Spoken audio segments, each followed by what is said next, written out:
کہ سارے صحابہ اور سارے اہل بیت انہوں نے سیدنا صدیق اکبر رضی اللہ تعالی عنہ کی خلافت پہ اتفاق کیا.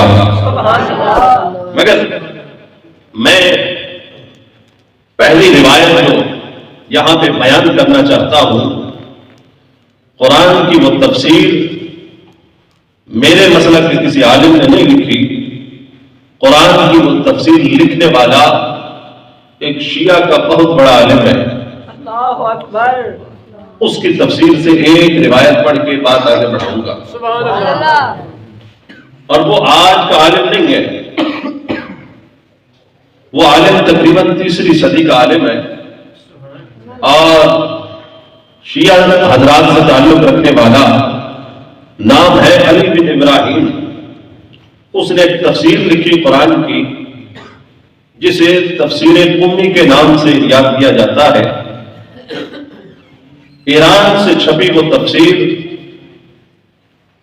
اس کی دوسری جلد کے اندر سورۃ التحریم میں ایک روایت لے کر آئے. ام المومنین سیدہ حفصہ رضی اللہ تعالی عنہ فاروق اعظم کی بیٹی جو ہے، ان سے وہ حدیث لائے اور کیا بیان کرتے ہیں کہ ان ابا بکر یلی الخلافۃ بعدی ثم من بعدہ ابوکی. آقا علیہ الصلوۃ والسلام تشریف فرما ہے، سیدہ حفصہ آپ کے پاس ہے.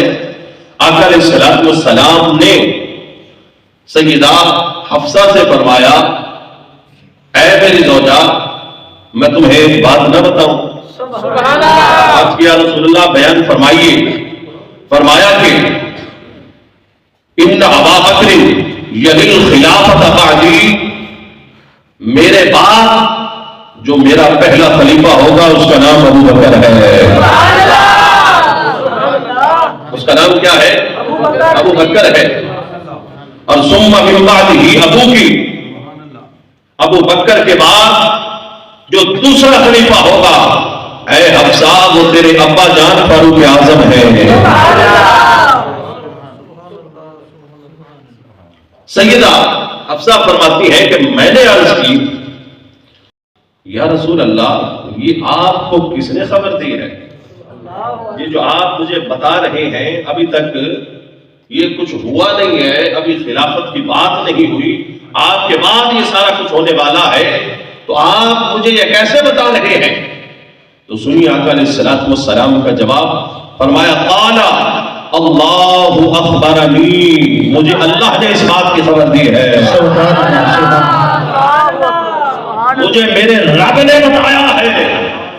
اے محبوب، آپ کے بعد آپ کا جو پہلا خلیفہ ہوگا اس کا نام ابو بکر ہے اور آپ کے دوسرے خلیفے کا نام حضرت عمر ہے. یہ کس کتاب سے پڑھی؟ شیعہ کی معتبر تفسیر قمی سے یہ بات پڑھ رہا ہوں، اور کسی کو دیکھنے کی حاجت ہو تو ہم دکھا بھی سکتے ہیں.